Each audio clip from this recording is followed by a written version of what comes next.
Welcome back to the Restaurant Technology Guys podcast. I thank everyone out there for joining us. As I say each and every time, I know you guys have got lots of choices. I appreciate you guys spending time with us. Today, we have a repeat guest. It's always a privilege when I get to have a repeat guest on. I'm going to let him introduce himself here in a second. But if you guys didn't catch the episode, it aired earlier in 2023, so about a year ago. So you might go check that out because he talks a lot about what he's been solving for. But Vishal, why don't you reintroduce yourself to those that didn't get a chance to catch that episode, and then we can talk about what you've been up to in the last year. Absolutely, Jeremy. Thank you. I also think it's a privilege to be invited back because if the previous one would have been a You didn't screw it up the first time bad enough. So I'm not going to count that. I won't do it again. But thank you for having me back.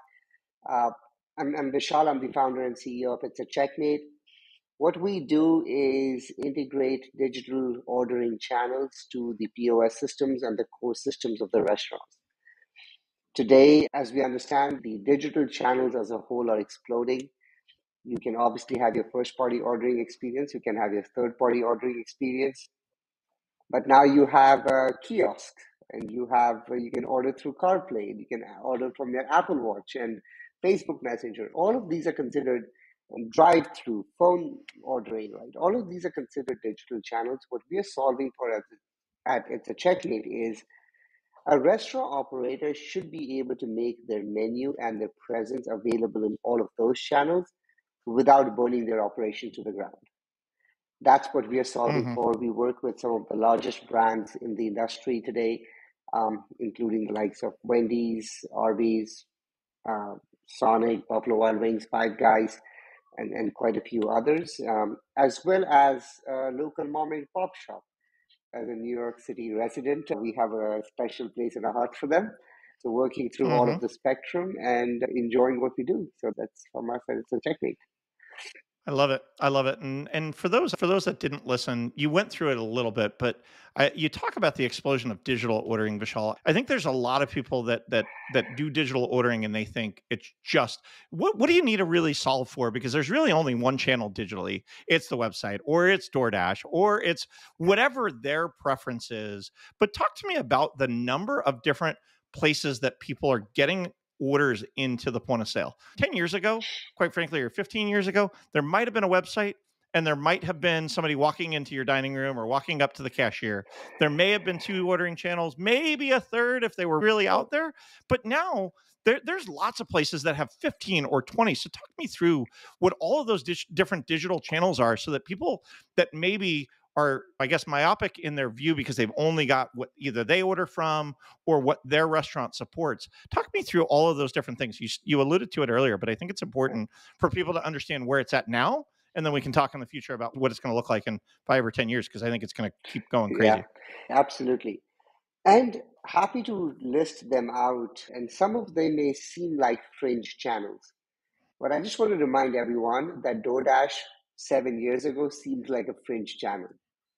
So what may seem fringe right now, you obviously have your first party experience, you have your third party experience, which I'm going to put on the record and say that they're not evil. Everyone in the industry says they're very core to our entire survival ecosystem, that they're very core to it. Kiosks are taking off, which we are now diving into, and we'll be having our own kiosk release in Q2. Drive-through ordering, phone ordering. You could have ordering through Amazon Alexa. We are working with a company that's enabling ordering through CarPlay. We had an extremely interesting release by our client Wendy's, where they partnered with DoorDash, so you could order Wendy's through DoorDash on Roku.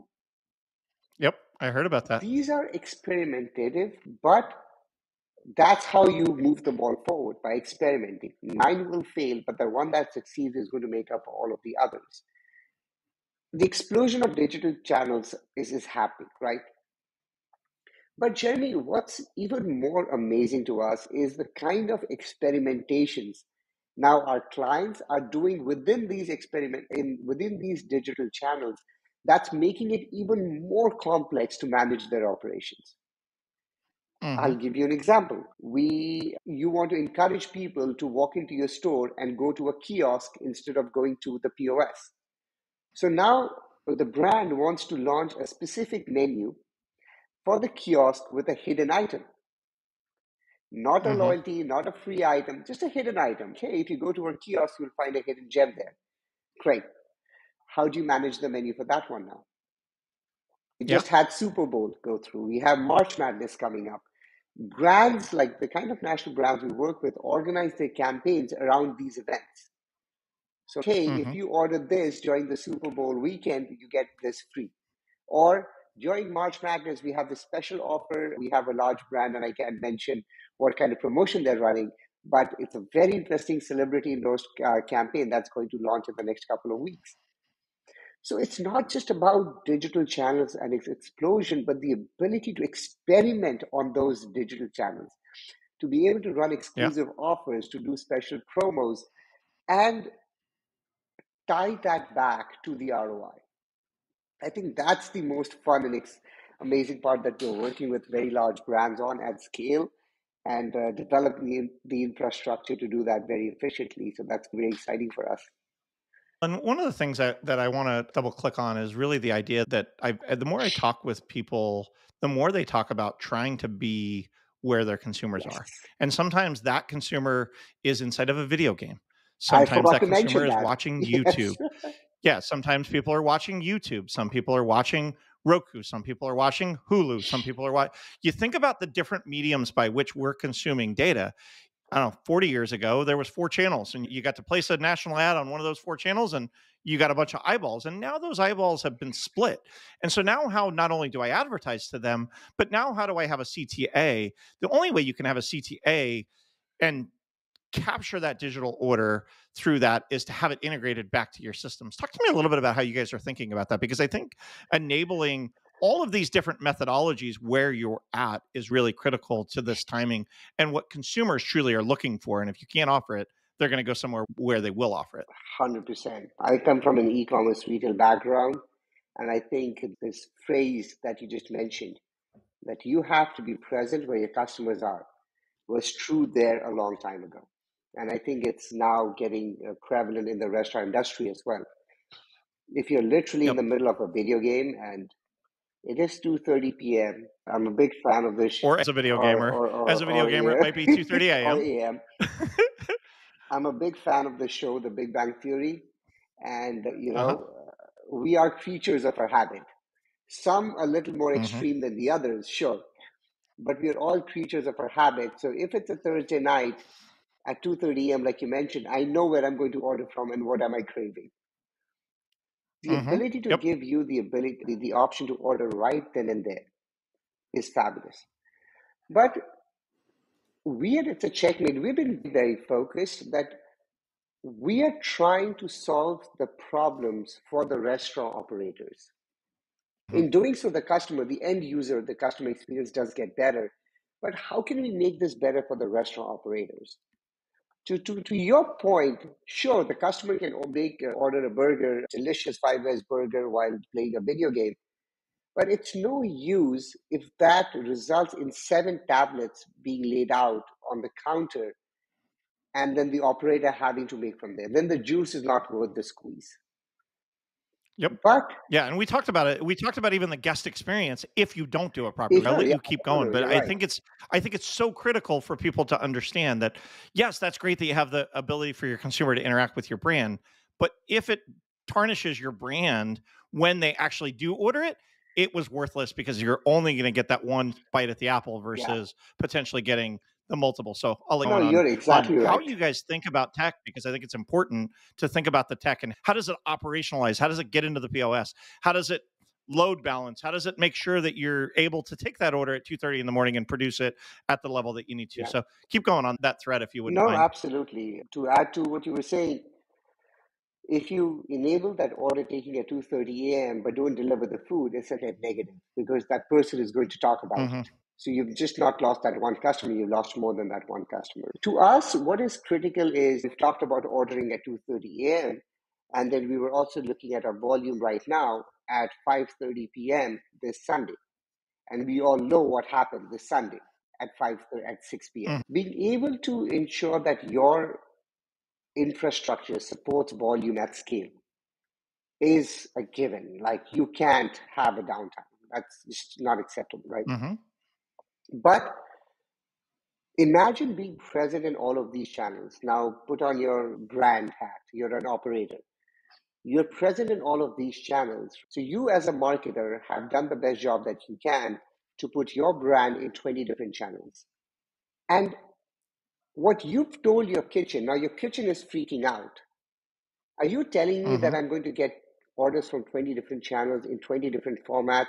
One will say cheeseburger, and another will say burger with cheese, and one will say chicken burrito, and another will say burger with a modifier of chicken.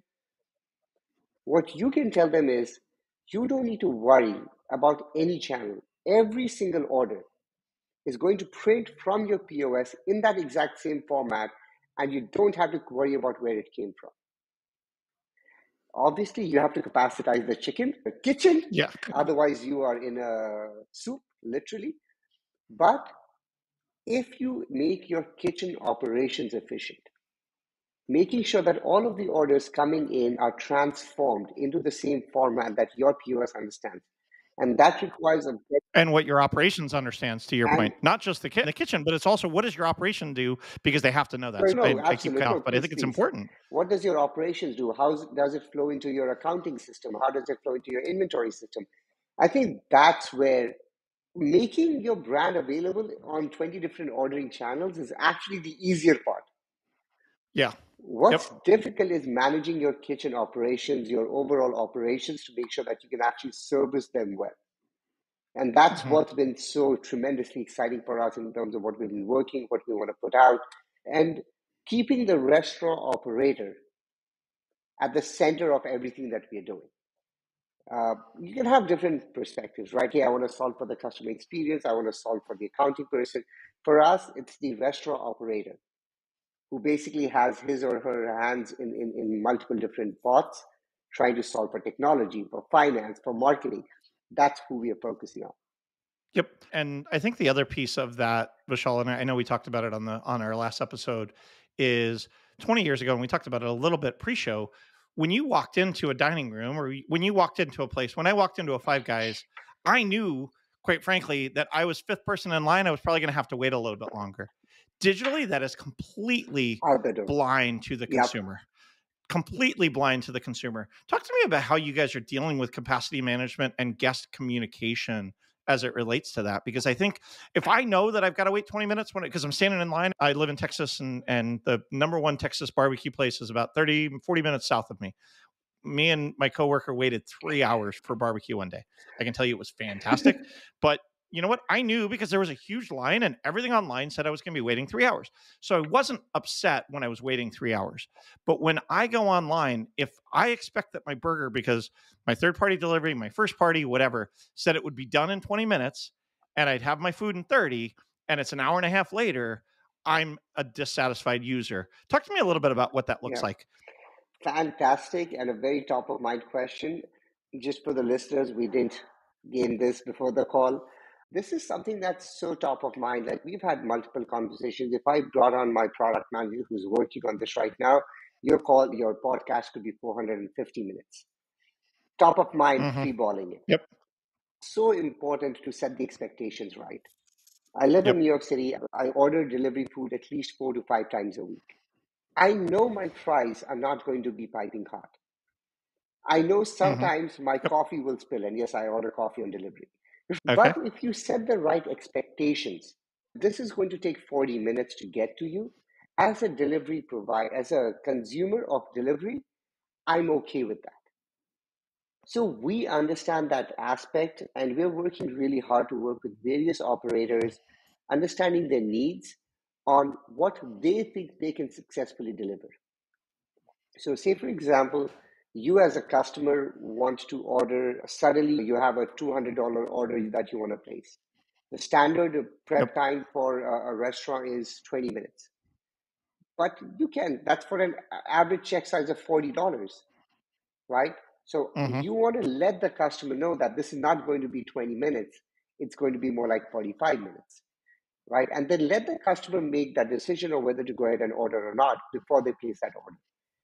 Like a very simple solution, but then you also have to take into account the capacity of the kitchen and how much can they Yes. handle. What are the items that are included in that $200 item? So these are all of the aspects. We don't have it figured out yet. If we have one out of the next six things figured out, that doesn't mean we haven't figured out.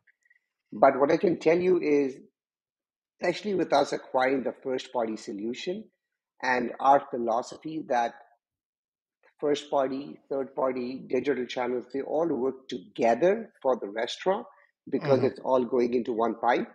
This has become a very high topic of discussion for us, saying, how do we Yep. provide? And see, some operators are saying, just send it in. Like, we don't care. The more you send, the more our kitchen becomes efficient. And we have seen that. At first, I thought they were bluffing. And then I walked into the kitchen, like, They're operators. That's how they boom, work, like man. Just big, keep putting it on yes, top. Yep. like a big bus of football players dropped in. Wow, my kitchen just got more efficient, right? Others say, no, I have a max. And beyond that, I can't deal. Beyond that, either you cancel or you push it to the next time slot, right? So we're trying to Hmm. work with all of these different combinations, provide solutions. It's not a cookie cutter approach. You don't have a one size fits all. You have to develop different solutions. And then maybe you have five solutions that 5,000 operators can pick and choose from. So that's how we are looking at this, trying to understand the kitchen capacity, trying to understand prep time on a per item level, and then delivering accurate timings for the customer.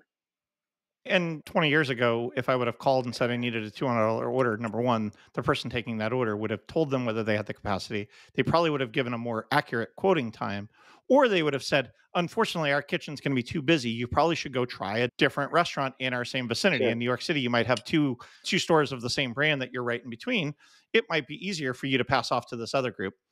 One of the other things that you and I talked about pre-show before we hit the record button is not all menus are created equal. Not all prices are created Yeah. equal. Not all options are created equal. You talked about French fries. I know some brands don't like to deliver certain products that are not going to fulfill their capacity outside of the four walls. I've always had this theory that fried food is probably not best taken to Yeah. go or taken out of the four walls. That's been my philosophy. I don't like a fish and chips. I'm going to sit down in the dining room and eat fish and chips, but probably not take it in third party delivery where it's 30 or 40 minutes out of the kitchen. Talk to me a little bit about how you guys are solving that technological challenge, because there are a lot of pieces that you might not want to do via third party, or you may need some different way to communicate with the guest via third party or via kiosk or via voice that you don't need to necessarily in a trained staff member at the point of sale. Yeah. Absolutely. So going back to our earlier point, how do you make yourself available on those 20 different channels, right? You probably don't want an Arby's burger with all of the customizations available on an Apple CarPlay solution, right? You'll probably cause a lot of Mm-hmm. car crashes depending on what part of the country you're in. So you want to have a cleaner, more standardized menu, like you get it as it is, no customizations allowed.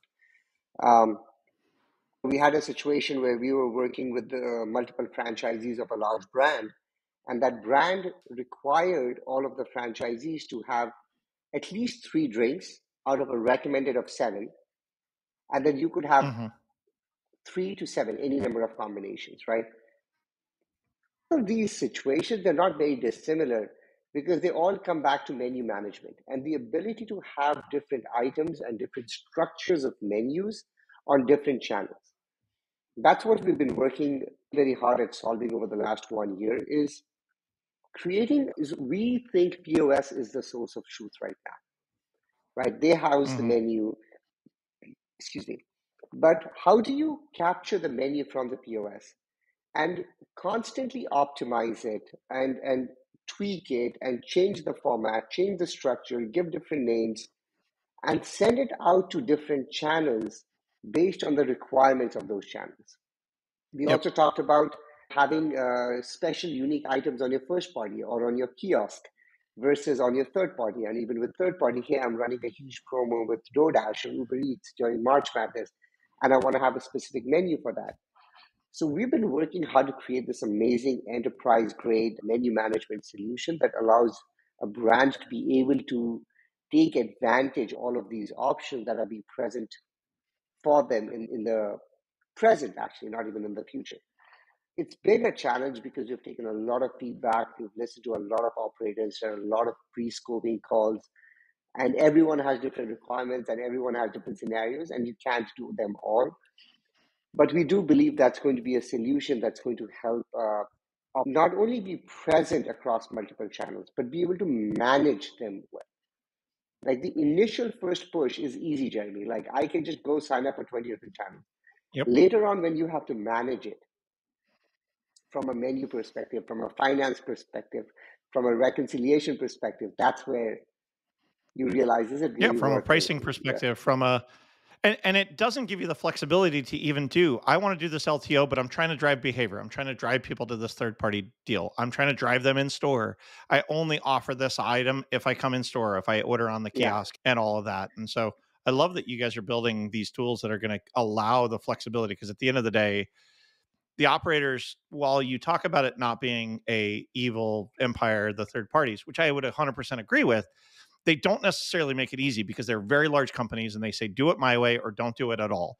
So because of that, it is a value add to your business, and you've got to be able to play nice with them in order to get the guest experience the way you Yeah. want it I to. think it is a core part of the reason we've survived.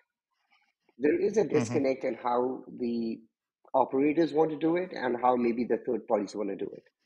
And what our role Yep. becomes here is we come in and say, hey, you have a certain way of working, you have a certain way of working, we are flexible. So let us be the catalyst, let us be the hook in between to meet both of your needs. And that's why today Yep. we have such an amazing relationship with the third party platforms, right? Whereas otherwise it's very contentious, even though we own our own first party solution. So it's never us Yep. versus them. So listen, this is all working together. And at the end of the day, it's the brand operator that decides what to do. A lot of brands will say, I want to drive revenue to my first party. Great, we'll support you. But we are actually hearing a lot of brands saying, third party is profitable for me. Like, I don't get the logic. I have inflated prices on third party. They're driving amazing customers, they're driving regular business. It's consistent. Hmm. Every Tuesday, I can Yep. expect between 55 and 60 orders from them. How is that Yep. not amazing for an operator to plan their operations? Well, a lot of times the basket sizes are bigger. Funny enough, I talked to an operator recently and he said the basket sizes are anywhere between 15 and 20% Yes, higher on third party than they are on first party, which not only the inflated prices, that's taking the inflated prices into into account. account, Yes. saying, you know what, I'm charging more on DoorDash, but the basket sizes still are bigger. Is that what you guys are finding in the data that you guys have? 100%. They have amazing upsell and recommendation algorithm. I just literally for lunch ordered a poke bowl. I was adding it to cart and then it gave me five recommendations and I added one to cart and I checked out. Hmm. Yeah. The It's not a coincidence, it's by design. There's a Yep. reason why they protect the data to have applications like a recommendation engine and an algorithm to recommend more to customers, as a result of which the basket size is higher. So the value that they are driving, right? When the brand operator says third party is profitable for me, higher check size, consistent operations, I want to lean in more on that. Like we are sure. We said, sure, Hmm. we have the tools, we can get you more menu exposure, we can add more options there, we can have more of your latest imagery there, we can do test markets. In Nashville, I just want to try out this new chicken sandwich that we're experimenting. Can you launch it in just these 20 locations? Yes. And guess who will give you the right exposure? The third party platform, right? Because they Yep. have the thing. Yeah. And that's what we're really loving and enjoying about this space.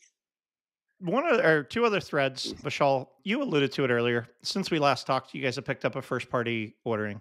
First and foremost, define what first party ordering is for those that don't know. Sure. And then second, talk to me a little bit about why you guys went down that path. Absolutely. Absolutely.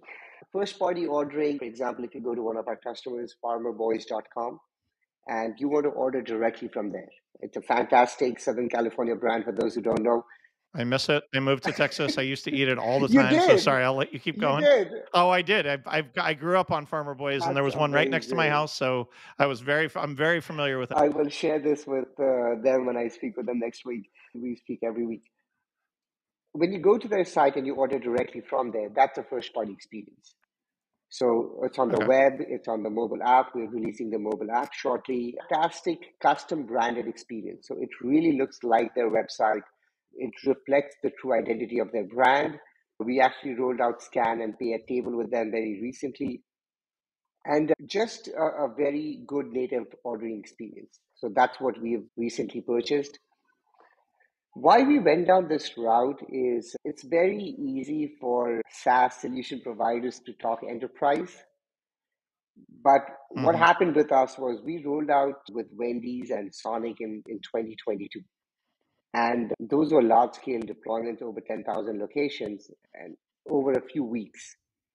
And we realized, wow, we are now enterprise, right? And in my opinion, there's like truly one enterprise player in our space, right? Oh, wow, we are now Hmm. competing with them. But what had happened was we had started losing a lot of deals to them. So I spoke to a few CIOs, CTOs that said, you know what, why did we lose? And this is for my learning. They said, we loved your solution, we loved the service aspect of it, but we're just looking for one solution that can manage both our first party and our third party solution. And we didn't have a good first party solution at that time. So that was the intent behind going out and buying an enterprise grade first party solution to be able to offer this holistic tech stack to the operators. Thank you for sharing that. And again, for those that aren't aware, these guys have now got both first party, integrate it straight there, or if you want the third party. The second thread, Vishal, is we've talked. There's been a lot of hype about voice ordering and or I guess alternative ordering Sure. methods. And I'm going to say alternative ordering methods because I think everybody has seen a web order, everybody's seen an order from your phone, but there's this whole idea of voice and how voice is going to become an input method that is going to be as prevalent, if not more prevalent, 20 years from now than even typing on a keyboard or typing on a screen. I know for myself, when I have to send a long text or send a long email, oftentimes I voice text it in there and then I go back and tweak it. So I know even for myself, I know the technology has been growing quite a bit. Talk to me a little bit about how you guys think about that and where you guys see that part, you guys playing a part in Yeah, that space. absolutely. I think there's a lot more to come, and I do believe the hype is real. I'm not saying everything that I have predicted has gone to plan, but if I take the last two instances, at least one of them was virtual kitchens. So been proven right. But this one, I am also very gung ho on that voice ordering is going to have a big impact in the restaurant industry. And there could be a few different applications, whether it's phone ordering, drive through ordering, you want to order on your mobile app via your voice, you Hmm. want to order via voice on your kiosk once you walk into a store. So the applications are quite big. I'm quite careful when I say this because it may seem self serving, but I do believe a lot of, again, it is yet another digital channel. It's going to Yep. be an important one, but it's another digital channel. The challenge is going to be how can you make sure that this is not disruptive to the operations of the restaurant? How can you make sure that this goes straight to the kitchen in the same format as if somebody walked Yeah. in and punched this order on the POS, right? So I think that's going to be while the voice ordering, the voice AI side is going to keep evolving. Excuse me, the part that is going to maybe hold back the widespread adoption is going to be the integration into the POS systems. Because, excuse me, I don't think whether it's enterprise or SMB, anyone is going back to the tablet jungle situation that we've had in the past. We've all been Yep. there, hopefully a lot, and I know you were mentioning a couple of examples who have not come out of it, but we, for the most part, Yeah. think we've come out of it, and I don't think there's a possibility of going back there. And I think funny enough, one of the challenges with voice ordering versus even guest ordering on a phone or on a tablet or somewhere at a kiosk is you can structure the point of sale. You can structure the kiosk, you can structure it to force the guest to go through some workflow. You can force them to put a type of sauce or a type of bun or a type of protein on a burger. You cannot necessarily do that with voice as easily. And so that to me is the challenge. And tack on top of that the fact that it is continuing to with edge computing, with the ability to identify these voices and different accents and all of these kind of things. I was quite frankly blown away when I got my first demo of the Converse Now platform. They've been on the show. I've sat and listened to the Soundhound. There's three that we've had on the show: Kia, Soundhound, and Converse Now, and all of them blew me away with how much they could understand. Whereas Again, even me and my kids, and I've got 4 children and a wife, and, like, we go through a drive-through, and it's a freaking disaster. Half the time, I just say, "Let's just park the car and walk inside because it's just gonna be so much easier that way than trying to scream the orders through the drive-through window." And at the same time, I think the compute has gotten so much better to be able to do Yeah. that. That and then really it's your job to now translate that to what the structured data is that's in the point of sale. So I'm sure there's lots of challenges for your product team on that. A lot of opportunities is how we're looking at this. Yes. Absolutely, Jeremy. Um, you're absolutely right. The voice ordering is very fluid. It doesn't force you into a structure, and we partner with Converse now, and they've done a great job at this. It's especially with the advent of AI and OpenAI solutions and other LLM solutions. I think the most difficult part has been substantially solved. I'm not saying it's been fully solved, but at least the most difficult part's been taken care of. And now, companies that can build the right context around restaurant ordering and make it structured, specific to the restaurant industry, and deliver a solution that fits the restaurant mode, I think they're going to come out ahead. But I Yep. still think there's a ways to go. I struggle to answer this question sometimes. Exactly to your point, I'm blown away by what they've been able to achieve. Why hasn't everyone adopted it? Yeah. That's a question that I'm struggling to answer, but I'm sure there's an answer somewhere. The thing that I've heard, and I guess I'll throw this at you because I think it even goes to your capacity management, is your data set has to be so big to understand what's going on with this. And so the data is not quite there. OpenAI spent 8 years, 7 years scanning the internet to be able to get what OpenAI is able to do and ChatGPT is able to do for you now. And that's taking the entire internet or as much as they were able to get in that data center.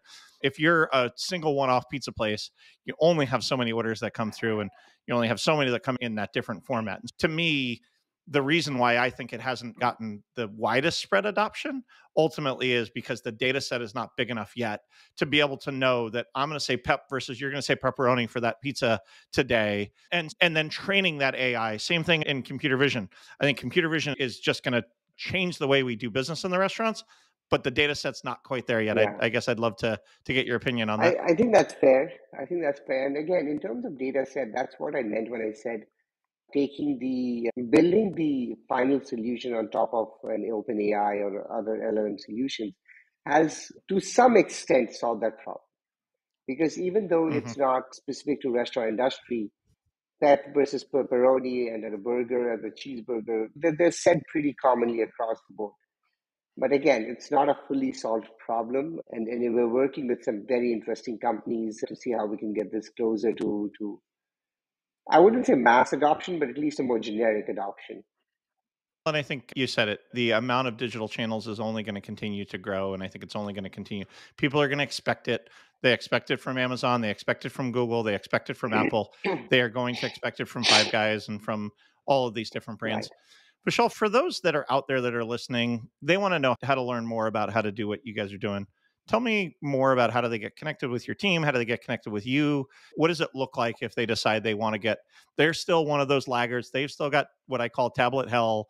They got tablets. I actually yesterday I was at lunch. Funny enough, I was at lunch at this brand new restaurant, and I'm sitting there having a business lunch, and I hear ding because it's this stupid tablet from some third party delivery company, and they've got it sitting in the middle of the dining room, and it's interrupting my business lunch because they didn't have it integrated to the point of sale. So the place I had breakfast at this morning and the place I had lunch at yesterday, both are still living in that world, and so both of them need a solution like what you have or some of the other competitors Sure. that you guys have got out there. Talk to me about what it looks like to engage with It's a Checkmate. To me, yes, happy to share. Like you can just go to our website, sign up, reach out. My email is always available. It's Vishal, my first name at ItsACheckmate.com.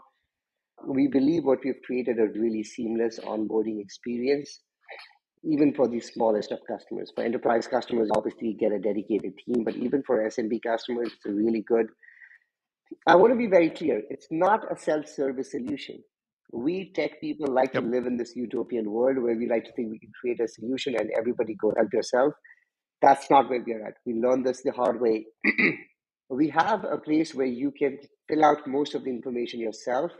At any point you get stuck, there is a phone number that you can pick up the phone and call. Our average time to answer is less than a minute right now.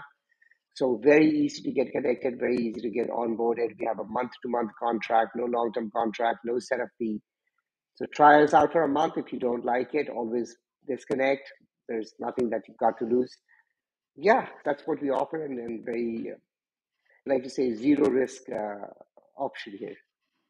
Well, again, I know that you and I connect outside of the show, so I appreciate you coming on and educating really our listeners, because I think, as I say often, and part of what I love about the listeners of the show is they oftentimes hear about things that others are doing and then go, now they know what their next quarter's project or their next year's project, because they may not have thought about voice ordering. They may not have thought about kitchen capacity management. They may not have thought about, I was talking to an operator the other day and they said, you're allowed to charge more on third party delivery. And I went, are you kidding me? What year Like, is and you laugh, but you're like, are you stuck in 10? Like, what is wrong with you? But at the end of the day, that's part of what I love about having guests on like yourself that are at the forefront. You're talking to big brands. And I would also encourage those listeners. This is not just for the Five Guys of the world. This is not just for the Wendy's of the world. Vishal's got a solution for small, medium, and large businesses. So please go check it out. To our listeners, guys, thank you guys for listening. As I said at the beginning, it's always a privilege to come on the air and talk to you guys. Vishal, thank you Thank for you. your time. And to our listeners, make it a great day. Thank you